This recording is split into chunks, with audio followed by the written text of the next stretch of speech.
Истражувачите за биомедицинско инженерство на Универзитетот Џон Хопкинс работат на трансформирање на грижата за пациенти со срцеви заболувања.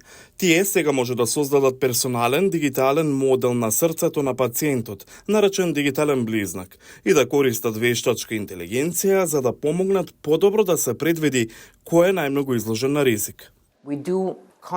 Направивме магнетна резонанца на срце со зголемен контраст, а потоа ја комбинираме таа магнетна резонанца засилена со контраст со сите клинички податоци што се познати за одреден пациент.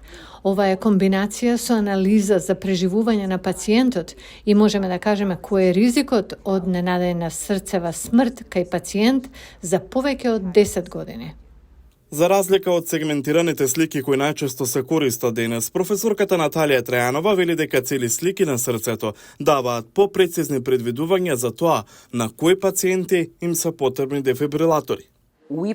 Ги обезбедуваме овие алгоритми за длабоки сознанија што многу подобро ја представуваат состојбата на пациентот.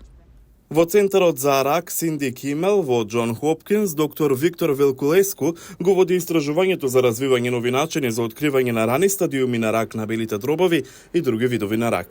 Тој и неговиот тим забележале дека клетките на ракот растат и се реплицираат похаотично од нормалните клетки. А кога тие клетки ќе умрат, оставаат зад себе знаци на фрагменти од ДНК кои циркулираат во крвта. Тоа е наречено и ДНК без клетки, што носи индици за тоа дали некое лице може да има рак. Тимот разви технологија која користи нови алгоритми за машинско учење за да анализира фрагменти од таа ДНК без клетки. Гледаме во крвта, идентификуваме молекули на ДНК наречени ДНК без клетки и го бараме профилот или шаблоните на оваа безклеточна ДНК како начин да ги идентификуваме оние лица кои имаат рак наспроти оние кои немаат.